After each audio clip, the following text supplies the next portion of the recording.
पूर्वीच्या काळी जास्त रुग्णालयं नसायची आणि जरी असली तरी ती सरकारी, आणि तेव्हा एवढी आपली प्रगतीसुद्धा झाली नाही होती, ज्यामुळे बऱ्याचशा रुग्णांचं इलाज बरोबर न झाल्यामुळे त्या रुग्णालयातच त्यांचं जीव जायचं.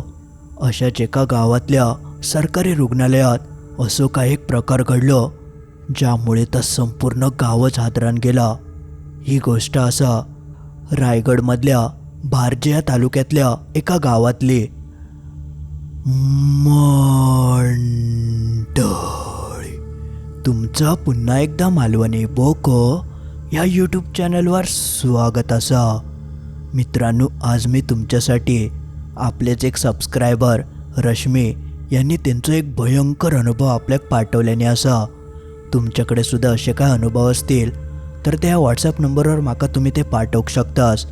आणि या चॅनलवर पहिल्यांदाच इला असाल तर या चॅनल सबस्क्राईब करूक मात्र विसरा नको.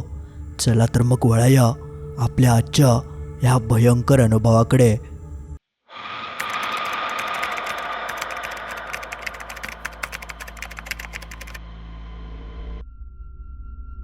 भारताक स्वातंत्र्य मिळून फक्त 5-6 वर्षात झाली होती. आपलो देश स्वतःच्या पायावर उभा राहासाठी अगदी जोखमीचा प्रयत्न करत होतो. त्यातच महात्मा गांधीजींच्या बोलण्यानुसार जर देशाची प्रगती करूची असत तर ग्रामीण भागात प्रथम विकास करा, ज्यामुळे गावागावांमध्ये अनेक नवीन योजना राबवण्यात येऊ लागले होते.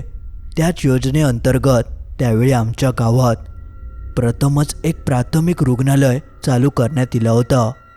या इस्पितळाचा मुख्य हेतू ह्यो गावातल्या गर्भवती महिलांच्या प्रसूती दरम्यान योग्य उपचार देणे असं होतं.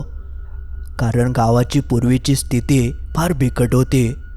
सगळ्या रोगांचं निदान या घरगुतीच काहीतरी उपाय करून केला जायचा, ज्यामुळे बऱ्याच माणसांच्या जीवाक धोका होतो. अगदी बायकांच्या प्रसूतीसाठी देखील जुनीच पद्धत वापरायचे, ज्यामुळे अनेकदा आई किंवा बाळ ह्या दोघांच्या जीवाक धोका असायचो. त्यामुळेच गावात या इस्पितळ उभारला गेला होता. पण एवढा सगळा करून देखील गावातल्या नवीन रुग्णालयात लोक काय जाऊक बघायची नाही. आणि अगदी शेवटच्या क्षणी जेव्हा परिस्थिती हाताबाहेर जायची तेव्हा लोक ह्या रुग्णालयाच्या दिशेने धाव घ्यायची. आणि अशा वेळेत मग रुग्णालयातले डॉक्टर काय करतले, त्यांच्या हातात जेवढा असायचा ता ते करायचे. पण वेळ त्यांच्या हातात कमी असल्यामुळे बऱ्याचदा रुग्णाचं जीव जायचं, ज्यामुळे रुग्णालयाचं नाव देखील खराब व्हायचं. जेवढे बायकात हे प्रसूती घ्यायचे त्यातले बऱ्याचशा बायकांचं बाळासकट जीव जायचं. बरेचसे मृत्यू त्या रुग्णालयात होऊ लागले होते. लोकांच्या हलगर्जीपणामुळे डॉक्टरसुद्धा खूप वैतागलेले, पण ते मात्र जीवाच्या आकांतान रुग्णाचा जीव वाचवण्याचा प्रयत्न करायचे. पण शेवटच्या क्षणात ते तरी काय करतले. पण असं म्हटलं जायचं की जर गर्भवती स्त्रीचा मृत्यू झालो तर तिचं आत्मा सहजासहजी मुक्त होत नाही. आणि त्या रुग्णालयात तर इतके मृत्यू झाले होते की त्या ठिकाणी कित्येक अशा बायकांचे लहान बाळांचे आत्मे भटकत असतील याचं तर काय हत्तोपत्तोच नाही. गावकरी लोक म्हणायचे की गर्भवती स्त्री मेली तर त्या आत्म्याची हडळ बनतं, आणि अशा भूतांका हडळ असं संबोधलं जायचं. आणि भूतांच्या प्रकारातली ही सगळ्यात वाईट भूतटकी मानली जातं. तर तेव्हा तर नवीनच रुग्णालय उभारला गेला होता आणि अवघ्या काही महिन्याभरातच बऱ्याचशा अशा गर्भवती स्त्रियांचं ते मृत्यू झालं होतं. आणि त्यानंतर ते जा काय घडाक लागला ज्याचं कोणी स्वप्नात देखील विचार करूक नाही. त्या रुग्णालयात काम करणाऱ्या कर्मचाऱ्यांका आणि त्या ॲडमिट असलेल्या रुग्णांका रात्रीच्या वेळी वेगवेगळे आवाज ऐकाक येऊक लागले. कधी रडण्याचा आवाज तर कधी गुणगुणण्याचा आवाज. बरेचसे त्यातले रुग्ण हे बायकाच होते ज्यांची नुकतीच प्रसूती झाली होती. त्यांचं नुकतंच बाळ इला होतं. आणि अशा अवस्थेत रुग्णालयात घडणारे हे प्रकार त्यांच्यासाठी खूप धोकादायक होते. लहान बाळांच्या आसपास असे आत्मे भटकणं म्हणजे त्यांना खूप धोका असता. आणि लहान बाळांका देखील लगेच त्याचा त्रास होता. म्हणून रात्री अपरात्री त्या रुग्णालयात नुकतीच जन्मलेली लहान बाळा अचानक रडाक लागायची. रात्री बाळांच्या त्या रडण्याच्या आवाजान संपूर्ण रुग्णालय घुमान जायचं, ज्यामुळे डॉक्टरांनी याच्यावर काहीतरी इलाज करूचा विचार केल्याने पण तेंका कायच असं इलाज सापडत नाही होतो. बरेचसे दिवस निघान गेले, पण हे प्रकार काय थांबत नाही होते, ज्यामुळे आता कर्मचारीसुद्धा त्या रुग्णालयात रात्रपाळी करूक घाबराक लागले आणि रुग्णसुद्धा रात्रीचे थंय थांबाक नकार देऊक लागले. आणि गावातले तर बरेचसे बायका ह्या सगळ्या भीतीन त्या रुग्णालयात जाऊकसुद्धा घाबरायचे. आपल्या जुन्या पद्धतीनंच ते घरातल्या घरातच प्रसूती करूक बघायचे, ज्यामुळे गावात एवढा नवीन रुग्णालय उभारूनसुद्धा त्याचं कायच फायदो होत नाही होतो. एकदा तर एका बाईसोबत असो काही एक प्रकार घडलो, ज्यामुळे ती बाई रातोरातच आपल्या लहान बाळाक घेऊन त्या रुग्णालय सोडून पळान गेली. तर झालं असं, ती रात्रीची एका खोलीत बाळाक घेऊन बसली होती. तेवढ्यात तिका खोलीच्या दारावर स्पष्ट एक बाई आपल्या हातात लहान बाळ घेऊन उभी होती. जेव्हा तिने त्या बाईच्या डोळ्यांकडे बघितल्यान तर तिचे संपूर्ण लाल भडक डोळे झाले होते आणि ती रागान हिच्याकडे बघूक लागली. त्या बाईचे डोळे बघता क्षणी इका समजलं की ही बाई साधीसुधी नाही, ह्यो काहीतरी वेगळं प्रकार. बघता बघता त्या बाईन आपल्या हातातला बाळ बाजूक भिरकावल्यान आणि ती सरळ हिच्या बाळाकडे धावत इली आणि हिच्या हातातला बाळ हिसकावून घेऊक लागली. पण हिने काय बाळ सोडूक नाही. त्यांचे ते झटापट्टी झाले, पण नशिबान कशी बशी ती बाई त्या भुताटकीच्या तावडीसून सुटली आणि त्या रुग्णालयातून बाहेर पळा नेली. त्यावेळी जर तिचं त्या बाळ त्या हडळीच्या हातात गावता तर त्या चिता तिका गावल्या नसता. नशिबान ती त्या सगळ्यासून वाचली. पण जेव्हा हे सगळं प्रकार गावभर झालं तेव्हा मात्र असलेले नसलेले सगळे रुग्ण त्या हॉस्पिटल सोडून आपापल्या घराकडे येऊक लागले, ज्यामुळे बघता बघता त्या रुग्णालय पूर्ण ठप्प पडला. ते कोणच जाऊक बघायचं नाही. अवघ्या 7-8 महिन्यातच त्या रुग्णालय बंद देखील झाला आणि डॉक्टरसुद्धा काय करूक शकत नाही होते, कारण ते प्रकारच इतके भयंकर घडाक लागले की रात्रीचे ते देखील ते थांबाक घाबराक लागले होते, ज्यामुळे त्यांच्यातसुद्धा तर हॉस्पिटल उभा करूची आता हिंमतच रवली नाही होती. वर्षभरात तर हॉस्पिटल पूर्ण ठप्प झाला आणि संपूर्ण ओसाड पडला आणि त्यासोबतच त्या हॉस्पिटलाक झपाटलेला हॉस्पिटल असं नाव घोषित करण्यात आलं. खंयचोच गावकरी चुकानसुद्धा त्याच्या आसपास फिरकायचो नाही. त्या रुग्णालय गावापासून थोडा लांब एका सड्याच्या भागावर उभारला गेला होता, ज्यामुळे काही गावकरी गुराढोरा घेऊन त्या सड्यावर जायची. पण संध्याकाळ व्हायच्या आत ते सगळे गुरांका घेऊन खाली यायची, कारण बऱ्याच गावकऱ्यांका गुरांका संध्याकाळी घेऊन येताना त्या रुग्णालयातून चित्रविचित्र आवाज ऐकाक येऊक लागले होते. कोणतरी बाई मोठमोठ्यानं ओरडता, लहान बाळा रडतात असे आवाज त्यांच्या कानी पडायचे, ज्यामुळे संध्याकाळपर्यंत ते कोण थांबाक बघायचं नाही. अशी काहीशी परिस्थिती त्या गावात निर्माण झाली होती. आणि यातच काही वर्ष अशीच उलटून गेली आणि एकदा एका वर्षी एका नवीन अशा तरुणाची कलेक्टर म्हणून नियुक्ती झाली होती. तो अशा गोष्टींका अजिबात मानायचो नाही आणि तो एकदम बिंदास माणूस होतो. जेव्हा त्याका गावातल्या त्या रुग्णालयाबद्दल कळाला तेव्हा तो म्हणालो, असा कसा शक्य, एवढी चांगली सेवा गावकऱ्यांका दिली, पण अशा भुताटकीच्या नावाखाली त्या सगळा त्यांनी बंद करून टाकल्याने अशान गावचा विकास कसं होतलो. ज्यामुळे त्यांनी मोठा निर्णय घेतल्यान जर ते असं काय घडत असत तर रुग्णालय न बांधता आपण त्या ठिकाणी गावातली एक नवीन शाळा उभारूया, जेणेकरून गावातली सगळी मुलं चांगलं ते शिक्षण घेतील आणि पुढची पिढी आपली चांगली सुशिक्षित होईल. असं काहीसं विचार करून त्यांनी त्या गावात त्याच ठिकाणी ज्या ठिकाणी आधी जुना रुग्णालय होता ते नवीन गावच्या शाळेची उभारणी करूचं ठरवल्यान आणि बघता बघता एका वर्षभरातच तिने ते बांधणी करून शाळा उभारल्यान. पण गावकऱ्यांका मात्र हे अजिबात पटत नाही होतं आणि अशा ठिकाणी खयचो गावकरी आपल्या मुलाक शिक्षणाक पाठयत. पण त्या कलेक्टरने कोणाचंच ऐकक नाही. थंय नवीन शाळा उभारून गावातल्या सगळ्या मुलांका त्या शाळेत शिक्षण घेवची सक्ती केल्यान, जेणेकरून नाईलाजान सगळ्या गावकऱ्यांका आपली मुलं त्या शाळेत शिक्षणासाठी पाठवची लागली. शाळा उभारली आणि सगळी मुलं त्या शाळेत येऊक लागली. जागा नवीन असल्यामुळे आता आधीसारखी भीती तेवढी वाटत नाही होती. शिक्षकांची नेमणूक करण्यात आली आणि सगळे शिक्षक प्रत्येक घराघरात जाऊन सगळ्या गावकऱ्यांका समजावूक लागले की ते सगळे जुने गोष्टी असत, आता ते तसं काही एक होचं नाही. तुमच्या लहान मुलांच्या शिक्षणासाठी आम्ही या सगळा करतो, त्यामुळे तुम्ही न घाबरता आपल्या मुलांक थंय पाठवा अशी चांगली समज देऊन सगळ्या जणांनी कसाबसा करून आपल्या मुलांक त्या शाळेत शिकाक पाठवल्याने आणि गावातली ती एक सुंदर शाळा म्हणून त्या शाळेची सुरुवात करण्यात आली. पण शाळा सुरू होऊच्या आधी सगळ्या ग्रामस्थांनी कलेक्टरांका सांगितल्याने की काय झालं तरी संध्याकाळी 6 नंतर त्या शाळेत कोणी थांबायचं नाही. ज्यावर कलेक्टरने मंजुरी दिल्यान त्यामुळे सगळी मुलं दिवसभरात शिकायची आणि संध्याकाळी 6च्या आधी शिक्षकांसमवेत सगळी शाळा रिकामी व्हायची. ज्यामुळे तसं कोणाक काय त्रास होत नाही होतो. सुरुवातीक सगळं एकदम सुरळीत चालू होतं, ज्यामुळे आता हळूहळू गावकऱ्यांच्या मनातली भीतीसुद्धा कमी होऊ लागली होती. कलेक्टरसुद्धा आता खूप खुश झाले होते, कारण गावातली सगळीच मुलं त्या शाळेत शिकाक येऊक लागली होती. बघता बघता 1-2 महिने उलटान गेले. पण त्या 2 महिन्यात अधरून अमावास्येच्या दिवशी काहीतरी शाळेत रात्रीचं विचित्र प्रकार घडायचो. जसा की खुर्च्यांची हालचाल किंवा जे खडू ठेवलेले असायचे त्यांचं चुरो झालेलं गावायचं. म्हणजे असं वाटायचं की रात्री कोणतरी या शाळेत येऊन गेलेला असा.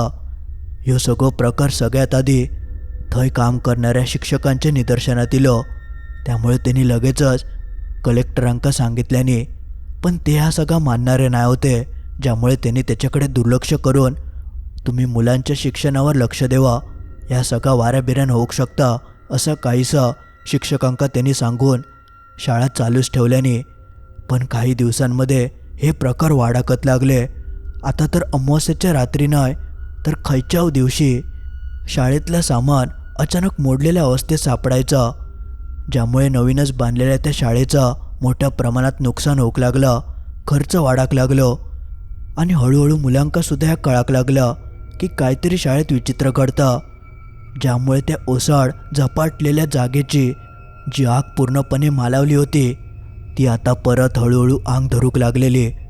ज्यामुळे थंयच्या कलेक्टरांनी एक निर्णय घेतल्याने की सकाळपासून दुपारपर्यंतच थंय शाळा घेतली जातली आणि नंतर संपूर्ण शाळा बंद ठेवायची. ज्यामुळे आता जास्त काय त्रास कोणाक होत नाही होतो. वस्तू फक्त अधूनमधून हल्लेले सापडायचे, पण बाकी तसं कोणाक काय त्रास नाही होतो. बघता बघता असेच काही दिवस निघान गेले. सगळं शिक्षण वगैरे एकदम सुरळीत चालू होतं आणि वर्षभरानंतर ते जे गावातले कलेक्टर होते त्यांची बदली झाली. ज्यामुळे ते गावकऱ्यांचा निरोप घेऊन थैसून निघान गेले. त्यांनी गावकऱ्यांसाठी खूप चांगला गाव विकसित केल्याने होता. चांगले सोयीसुविधा त्यांना उपलब्ध करून दिल्याने होते. त्यातली एक म्हणजे नवीन बनलेली ती शाळा, ज्यामुळे गावातली बरीचशी मुलं आता शिक्षण घेऊक लागली होती आणि चांगला त्यांना ज्ञान मिळाक लागलेलं. पुढच्या 1-2 वर्षातच सगळी मुलं चांगली शिकन त्या शाळेतून बाहेर पडाक लागली. ज्यामुळे गावातल्या सगळ्या लोकांका शाळेचं महत्त्व पटाक लागलेलं.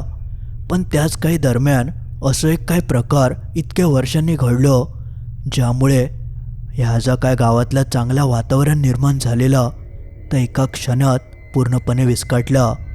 आणि ह्या सगळ्याची सुरुवात झाली शिक्षकांच्या बदलीमुळे. ती नवीन शाळा उभारल्यापासून ज्या शिक्षकांची त्या शाळेत नेमणूक केल्याने होती त्यांची बदली झाली आणि त्यांच्या ठिकाणी काही बाहेरच्या गावातून नवीन 2 शिक्षक रुजू झाले. त्यांना त्या गावातली कायच माहिती नाही होती. पण गावात इल्यानंतर त्यांना असं समजलं की शाळा दुपारनंतर उघडी राहत नाही, मुलांका सोडलं जातं. ज्यामुळे त्यांनी गावातल्या लोकांशी चौकशी केल्याने तेव्हा त्यांना असं समजलं की असे आधी हे प्रकार घडायचे, ज्यामुळे असं निर्णय घेण्यात इलो होतो. पण त्यांनी तो मान्य देखील केल्याने तेव्हा शिक्षकांका गावात खूप मान होतो. ज्यामुळे त्यांच्या राहण्याची सोय ही गावातल्याच एका किराणा दुकानाच्या मागे एका खोलीत केलेली होती. ते दोघोले शिक्षक एका खोलीतच राहायचे आणि थैचंच एक कुटुंब त्यांच्या जेवणा खावण्याचं बघायचं. बघता बघता असेच काही दिवस निघून गेले. सगळं काही एकदम सुरळीत चालू होता.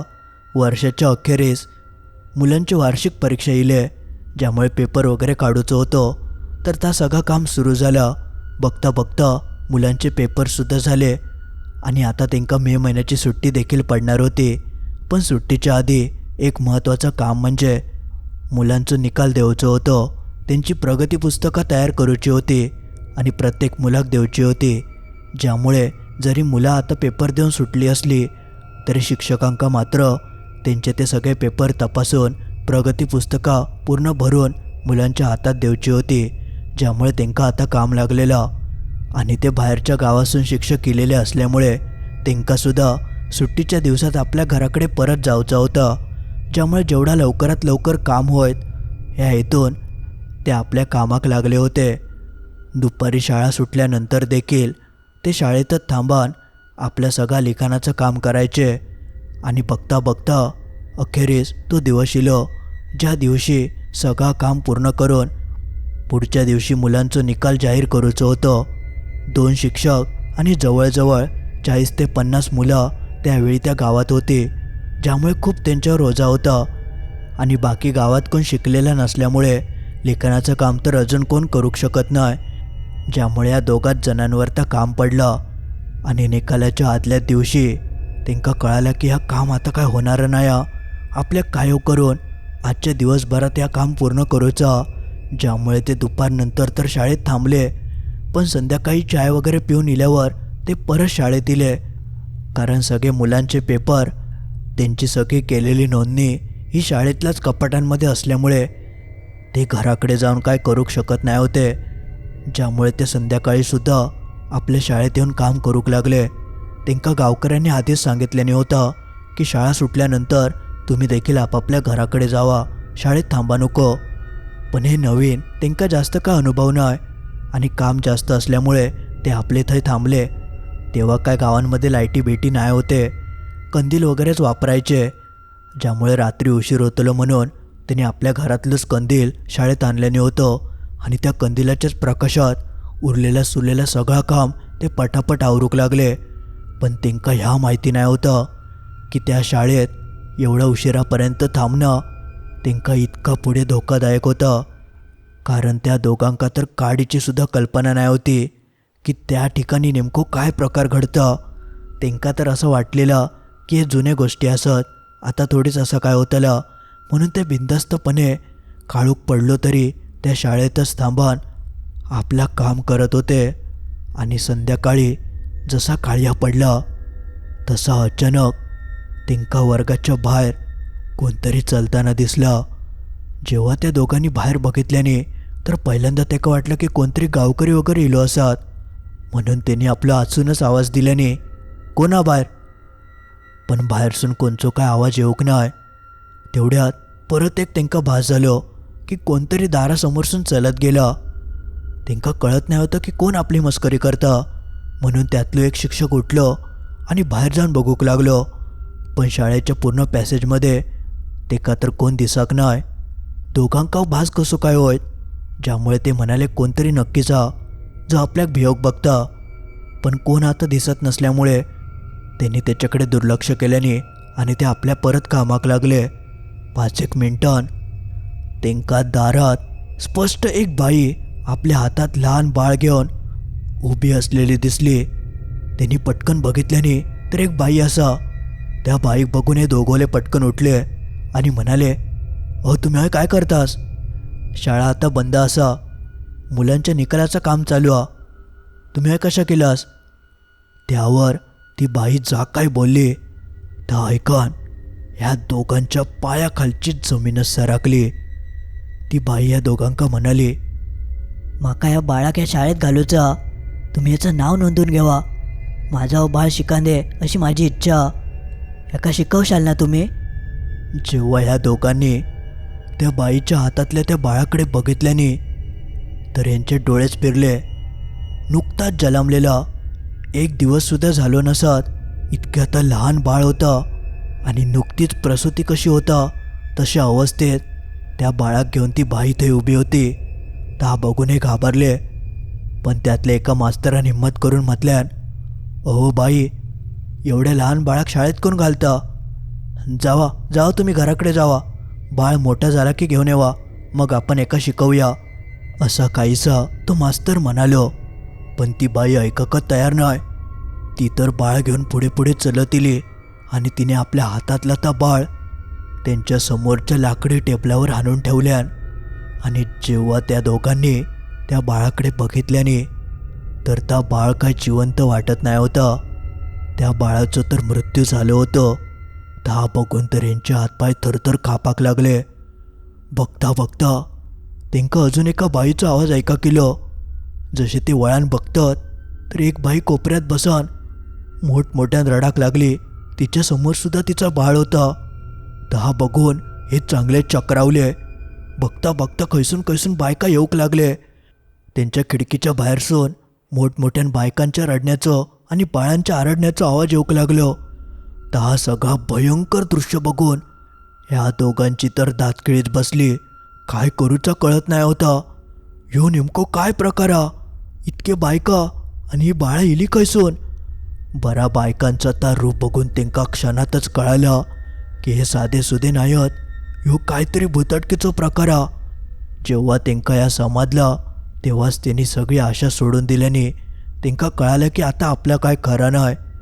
तेंका गावकऱ्यांचे ते शब्द आठवले की दुपारनंतर शक्यतो थंय तुम्ही थांबात नको. आणि हे तर शाप काळ्या पडला तरी त्या शाळेत होते. पण आता काय करायचं? येऊन तर आता फसलं. आता आपल्या काय होतलं? एका शिक्षकांतर पूर्ण अंगत टाकल्यान. पण दुसरं शिक्षक थोडं धीरिष्ट होतं. त्यांनी हिंमत केल्यान आणि पटकन मागे वळान. मागच्या कपाटात एक सरस्वतीची मूर्ती ठेवलेली होती. तो पटकन धावत धावत त्या मूर्तीकडे गेलो आणि ती मूर्ती घेऊन इलो. जशी ती मूर्ती तो टेबलाकडे घेऊन येता तशी समोरची बाई लगेच मागे झाली आणि जे बायका रडत होते ते अचानक थांबले. सरस्वती म्हणजे विद्येची देवता आणि देवीच्या समोर असो काय प्रकार चलत नाही. थोडा का होईना ती भुतटकी मागे सरसावली आणि त्याच संधीचा फायदा घेऊन हे दोघवले अक्षरशः त्या सरस्वतीच्या मूर्तीक घेऊनच धूम ठोकून शाळेतून बाहेर पडले. संपूर्ण घाबरे गुबरे होऊन ते कसे बसे गावापर्यंत इले आणि किराणा मालाचं जे दुकान होतं थंय ते येऊन पोचले. हेंका अशा अवस्थेत बघून थंय जे गावकरी होते ते घाबरले आणि हेंका विचारूक लागले, हो झाला काय? खै ना येतास तुम्ही? खै गेला होतास? ह्यांच्या तोंडासून काही शब्दच फुटत नाही होते. पण कसा तरी मग एक शब्द त्यांच्या तोंडासून फुटलो. ते म्हणाले, आम्ही शाळेत होतो. जसा गावकऱ्यांका शाळेचं नाव कळालं तेव्हा त्यांका कळान चुकलं की यांनी काय मोठी चूक केल्याने आती. त्यांनी लगेचच त्यांका पाणी बिणी दिल्याने, धीर करून त्यांका शांत केल्याने आणि तातडीन रातोरातच एका तांत्रिकाक थंय बोलावून त्यांच्या अंगावरसून सगळा नारळ बिरळ सगळा काढल्याने आणि बाहेर नेऊन टाकल्याने जेणेकरून त्यांका काय त्रास होता नाही. पण त्याने जी चूक केल्याने होती ती खूप जोखमीची आणि भयंकर होती. त्यांच्या जीवाक खूप धोका होतं. पण घडलेल्या प्रकारामुळे ते दोघजण इतके घाबरले की कसलो निकाल आणि कसला काय. पुढच्या दिवशी सकाळी ते आपल्या गावाकडे पळान गेले आणि ते गेले ते कायमचेच. त्यांनी परत फिरान गावात पाऊल देखील देऊक नाही, ज्यामुळे ती शाळा परत बंद झाली.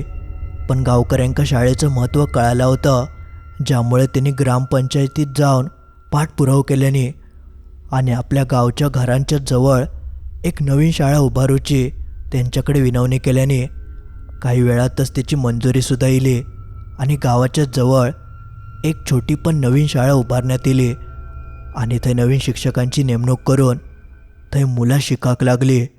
पण त्या ठिकाणी मात्र तसं कधीच प्रकार घडलो नाही, कारण ती जागा तर चांगली होती.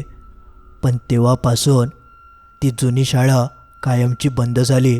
जसं रुग्णालय ठप्प पडलं तशी ती शाळासुद्धा ओसाड पडली. त्या ठिकाणी आता कोणचीच जाऊची हिंमत व्हायची नाही. इतक्या वर्षानंतर ह्यो सगळं प्रकार परत उलटा नेलो होतो. गावकऱ्यांच्या मनात त्या जागेची भीती परत इली. ह्या सगळ्या घटनेनंतर जवळजवळ 10-12 वर्ष उलटान गेली. ती शाळा पूर्णपणे थंय पडत होती. थंय कोणी जाऊचो विचार देखील करूक नाही. पण इतक्या वर्षानंतर गावाचा विकास वाढलो आणि ती पडकी इमारत बघून ग्रामपंचायतीतल्या नवीन इलेल्या कर्मचाऱ्यांनी थंय काहीतरी उभारूचं ठरवल्याने लोकांका तर माहिती होतं की काय फायदो नाही, पण बाहेरच्या लोकांका काय कळतं म्हणून त्यांनी त्याच ठिकाणी एक पोस्ट ऑफिससुद्धा उभारल्याने पण तासुद्धा जास्त काळ टिकलं नाही. मग काही वर्षांनी टेलिफोन ऑफिससुद्धा चालू केल्याने होतं, पण त्या जागेवर कशाकच यास इलो नाही. सगळा परत होता तसा ठप्प झाला. इतके सगळे प्रयत्न केल्यानंतर अखेरेस ती जागा अजूनही पडच असा. इमारती नुसते बनान कोसळले आणि धूळ खायत रवले, कारण ती जागाच खूप शापित होती. इतक्या गर्भवती महिलांचा थंय मृत्यू झालेलो की सहजासहजी त्यांचे आत्मे ती वास्तू सोडून जाऊक शकतच नाही होते, ज्यामुळे ह्या सगळं घडत होतं. कधीकधी असे सुद्धा जागा असतात ज्या जागेवर तुम्ही किती कायता करा, पण थंय कधीच कोणाक यास येवचो नाही, कधीच थंय काय बांधलेला उभा राहायचं नाही. अखेरीस तर ओसाडच रावता. असे कित्येक जागा गावांमध्ये ओसाड पडलेले असतात. तर अशी काहीशी घटना तेव्हा आमच्या गावात घडली होती आणि अजून ती जागा तशीच पड असा, थंय कोणेक फिरकत नाही. मंडळी, आज पुरता एवढाच. तर मित्रांनो, असं काहीसं होतं. रश्मी या आपल्या सबस्क्रायबरांनी पाठवलेलं त्यांच्या गावातलं एक भयंकर अनुभव, जो तुमका कसं वाटलं त्या कमेंटमध्ये नक्की कळवा. आणि तुमका जरी गोष्ट आवडली असत तर नक्की लाईक करा आणि आपल्या मित्रमैत्रिणींका ज्यांका अशा गोष्टी ऐकाक आवडतात त्यांका या व्हिडिओची लिंक नक्की पाठवा, जेणेकरून ते अशा गोष्टी ऐकतील. आणि या चॅनल अजूनही सबस्क्राईब करूक नसाल तर नक्की सबस्क्राईब करा. चला तर मग लवकरच भेटाया असंच काहीसं भयंकर अनुभव घेऊन बुधवारी ठीक रात्री 10:30 वाजता.